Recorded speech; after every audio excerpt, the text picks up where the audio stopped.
अमोदिता अभिमन्यु के सवाल का कुछ जवाब नहीं देती है। कमरे के अंदर मौजूद सभी लोग अमोदिता को एकटक नजर से देख रहे थे, पर अमोदिता कुछ जवाब नहीं दे रही थी। जब अमोदिता कुछ जवाब नहीं देती तो युग फिर उससे पूछता है, बताओ अमोदिता, तुम्हें फोटो क्यों खींचनी है मेरी? अमोदिता हिचकिचाते हुए जवाब देती है, वो क्या है ना युग जी, ये नाश्ता बुआ जी ने भेजा है आपके लिए और उन्होंने कहा है कि आपको खिला कर ही आऊं। सबूत के तौर पर खाते वक्त आपकी फोटो खींचने के लिए कहा है, ताकि उन्हें विश्वास हो जाए कि जो खाना उन्होंने भेजा था उसे आपने खा लिया है। उन्हें लग रहा था कि फूफा जी से नाराज होने की वजह से आप ये नहीं खाएंगे।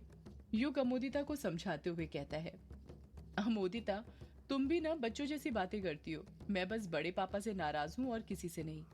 बड़ी माँ ने इतने प्यार से ये मेरे लिए भेजा है तो मैं तो खाऊंगा ही ना। वैसे भी बहुत टाइम से घर का खाना नहीं खाया है मैंने। अमोदिता एक्साइटेड होते हुए कहती है, तो फिर जल्दी खा लीजिए ना युग जी, मैं अभी आपके लिए निकाल देती हूँ। युग अमोदिता को मना करते हुए कहता है, अरे रुको रुको अमोदिता, अभी अभी तो मैं सोकर उठा हूँ, मुझे ब्रश तो करने दो। तुम ये रख दो, मैं बाद में आराम से खा लूंगा। और यदि तुम्हें देर हो रही हो या घर पर कुछ काम हो तो तुम जा सकती हो। अमोदिता मन में सोचती है, फोटो खींच कर ले जाऊंगी तभी तो घर पर जाकर काम को अंजाम दूंगी। अमोदिता हड़बड़ाते हुए कहती है, नहीं युग जी, मुझे घर पर कुछ काम नहीं है। आज मेरे पास वक्त ही वक्त है।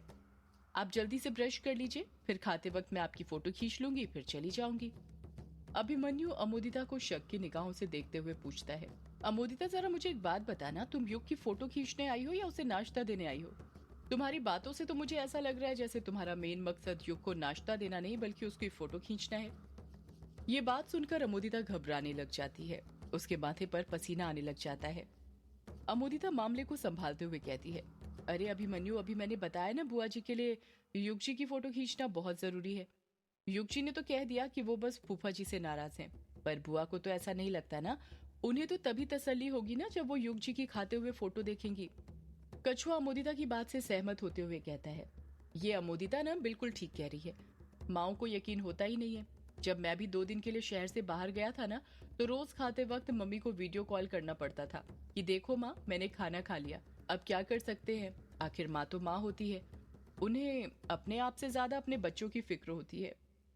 ये बात सुनकर युग को अपनी माँ की याद आ जाती है और वो धीरे से कहता है, सबकी माँ एक जैसी नहीं होती।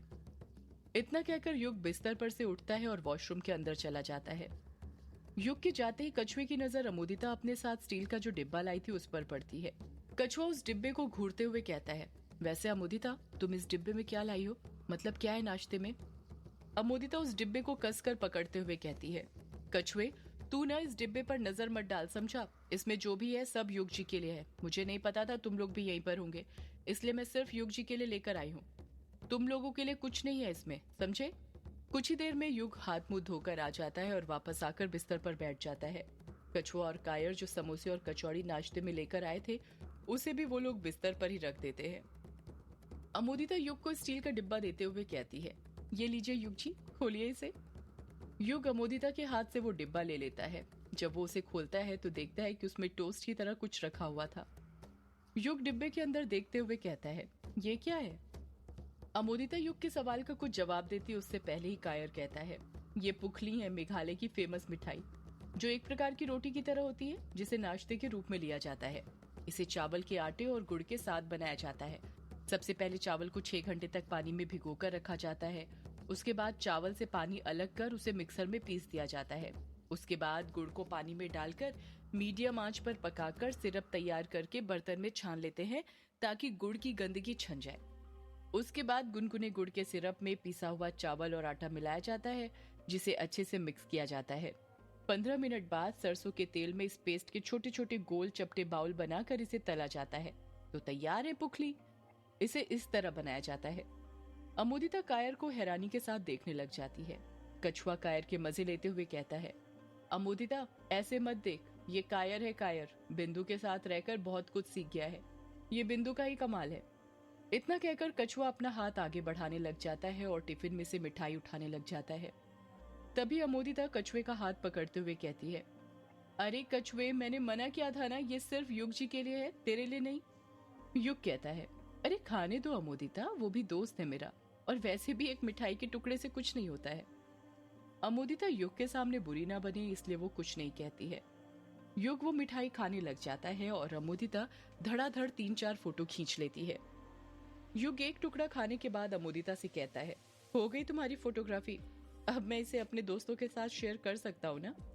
अमोदिता मोबाइल के अंदर युग की फोटो देखते हुए कहती है, हाँ युग जी हो गई, मस्त फोटो आई है, आप दे दीजिए अपने दोस्तों को इसे, मैं बुआ जी को नहीं बताऊंगी। युग वो मिठाई अपने दोस्तों को देने लग जाता है। अमोदिता मन ही मन सोचती है, अच्छा हुआ मैंने मिठाई में कुछ नहीं मिलाया था, वरना युग जी के साथ उनके सारे दोस्त भी मेरे वश में हो जाते, फिर मुझे सबसे शादी करनी पड़ती। फोटो खींचने के बाद अमोदिता वहां से चली जाती है। अमोदिता अभी गई ही थी कि तभी कायर का फोन बजने लग जाता है। कायर अपने मोबाइल की स्क्रीन देखते हुए कहता है, अरे ये सुबह सुबह अननोन नंबर से कौन फोन कर रहा है? कछुआ जो कि उसके बगल में ही बैठा हुआ था कहता है, अरे उठाकर देखना तभी तो पता चलेगा। कायर फोन उठाते हुए कहता है, हेलो, हाँ बोल रहा हूँ। अच्छा ठीक हो गया, बढ़िया काम किया। अच्छा। पहले तो कायर बहुत खुश हो जाता है, पर अगले ही पल उसके चेहरे की सारी रौनक गायब हो जाती है। वो जैसे जैसे बातें करता जा रहा था उसके चेहरे पर उदासी छाती जा रही थी। कायर फोन पर आगे बात जारी रखते हुए कहता है, अब कुछ नहीं हो सकता क्या? अरे ऐसे कैसे, कुछ तो करो। ठीक है, आते हैं, हम करते हैं पेमेंट आकर। इतना कहकर कायर फोन रख देता है। जैसे ही कायर फोन रखता है, कछुआ फटाक से पूछता है, क्या हुआ यार, बड़ा उदास हो गया फोन पर बात करके? किसका फोन था? कायर कहता है, वो जिसके पास तेरा मोबाइल सुधरवाने दिया था ना, उसका फोन था। कह रहा था मोबाइल ठीक हो गया है, पेमेंट देकर ले जाओ। कछुआ मुंह बनाते हुए कहता है, अबे ये तो खुश होने वाली बात है, तू इतना मायूस क्यों हो रहा है? तू ना जलता है मुझसे, तभी मेरा मोबाइल ठीक हो गया तो तू दुखी हो रहा है। कायर चिढ़ते हुए कहता है, कछुए तू ना फालतू की बातें करके मेरा दिमाग खराब मत कर। एक तो मेरा वैसे ही दिमाग खराब हो रहा है, ऊपर से तू अलग खा रहा है। युग कायर के कंधे पर हाथ रखते हुए कहता है, क्या हुआ यार, तू इस कछुए पर इतना चिढ़ क्यों रहा है? कायर कहता है, चिढ़ू नहीं तो क्या करूं यार, इस कछुए का मोबाइल तो ठीक हो गया पर उसके अंदर का सारा डेटा चला गया, वो जो वीडियो था वो भी चला गया, वो शॉप वाला रिकवर ही नहीं कर पाया। कह रहा था सॉफ्टवेयर भी बहुत मुश्किल से डाला है। अब तू ही बता मैं क्या करूं? सोचा था वीडियो वर्चस्विनी जी को दिखाऊंगा, अपनी बेगुनाही साबित करूंगा, फिर बिंदु से मिलूंगा। 2 दिन से बिंदु से नहीं मिला हूं सिर्फ इसी चक्कर में। अभिमन्यु कायर को समझाते हुए कहता है, अच्छा तो तू इस बात से चिढ़ रहा है कि तू बिंदु से नहीं मिला, तो यार मिल लेना जाकर, और बिंदु को भी पता है कि मोहित को किसने मारा है, बस तू ही है कि अपनी बेगुनाही साबित करने के पीछे पड़ा है। मेरी एक बात ध्यान रखना, जिससे आप प्यार करते हो उसके सामने ना आपको कुछ साबित करने की जरूरत नहीं पड़ती, वो आपकी आंखों में देखकर ही समझ जाता है कि आपने कोई गलत काम किया है या नहीं।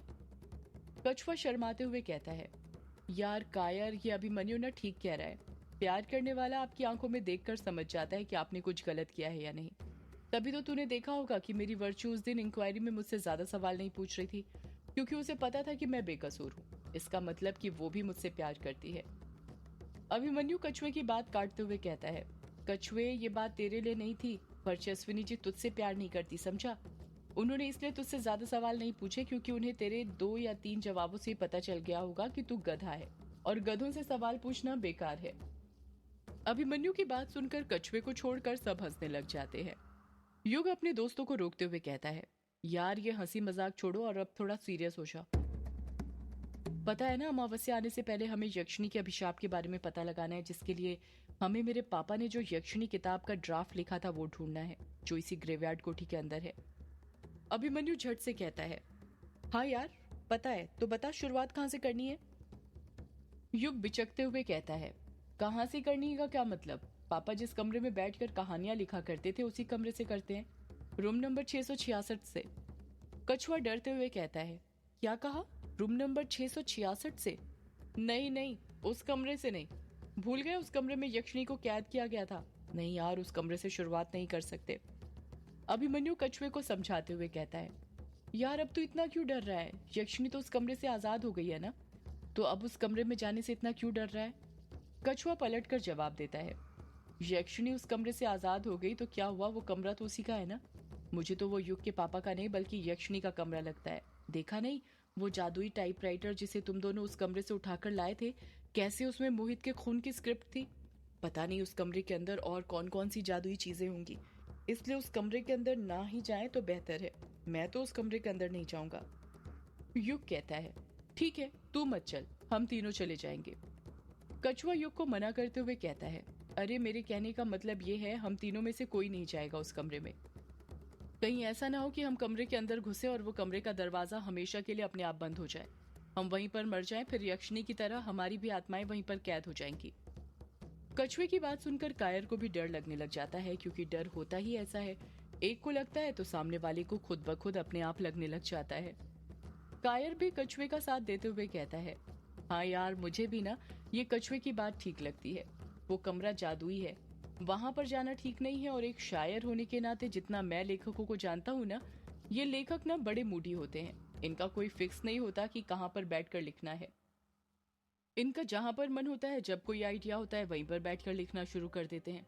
इसलिए हम ना इस हॉल से ही शुरुआत करते हैं, कोठी का कोना कोना छान मारते हैं, हो सकता है यहीं पर मिल जाए तेरे पापा की किताब का ड्राफ्ट, और वो रूम नंबर 666 में जाने की जरूरत ही ना पड़े।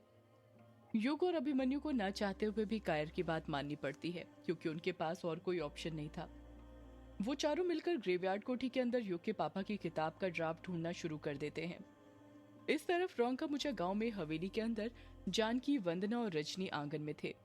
जानकी चारपाई पर बैठी हुई थी और वंदना के बालों में सरसों का तेल लगा रही थी। वंदना फर्श पर ही बैठी हुई थी, उसके बाल खुले हुए थे और आंखों के सामने थे, जिस कारण वो डरावनी लग रही थी। रजनी उनसे थोड़ी ही दूर पर सिलबट्टे में टमाटर पीसकर उसकी चटनी बना रही थी। जानकी वंदना के बालों में सरसों का तेल लगाते हुए कहती है, वंदना बेटा तू ख्याल क्यों नहीं रखती अपना, ऐसा कब तक चलेगा, कितने रूखे हो गए थे तेरे बाल, अगर मैं ध्यान न दूं तो पूरे खराब हो जाते, कम से कम अपने ही हाथों से तेल लगा लिया कर। रजनी मन ही मन सिलबट्टे पर टमाटर पीसते हुए कहती है, ये भाभी भी ना पता नहीं क्यों इस पागल के मुंह लग रही हैं, ये जानते हुए भी कि उसको इन सब बातों से कुछ फर्क नहीं पड़ने वाला, वो तो पागल है पागल। जानकी अपनी बात को आगे जारी रखते हुए कहती है, तू ऐसी हालत में बाहर तो जा नहीं सकती, कम से कम अपने कमरे से बाहर ही निकल कर बैठ जाया कर हमारे साथ, जब देखो अंधेरे कमरे में बैठी रहती है, ना किसी से बोलती है ना कुछ। बोलते बोलते जानकी की आंखें नम हो जाती हैं और वो रोते हुए कहती है, अगर मेरा बेटा विराट जिंदा होता तो आज तेरी ये हालत नहीं हुई होती बेटी। औरतों का मन होता ही ऐसा है, जिनकी आंखों से मोती कब फिसल जाते हैं उन्हें पता ही नहीं चलता। अभी जानकी ने 2-3 आंसू ही बहाए थे कि वंदना धीरे से बड़बड़ाते हुए कहती है, विराट वो आने वाले हैं, मुझे उनके लिए तैयार होना है, वो रौंका मुझा घाट तक पहुंच गए हैं, मैंने उनसे फोन पर बात करी है, वो आ रहे हैं। रजनी मन ही मन कहती है, लो चालू हो गया इस पागल का बड़बड़ाना। जानकी अपने आंसू पोंछते हुए कहती है, अरे ये क्या बोल रही है वंदना बेटा तू। वंदना फिर बड़बड़ाते हुए कहती है, वो आ रहे हैं, मुझे तैयार करो, मुझे तैयार होना है, वो मुझे रात भर जगाने वाले हैं, उन्होंने मुझसे वादा किया है, वो आ रहे हैं। सदियों से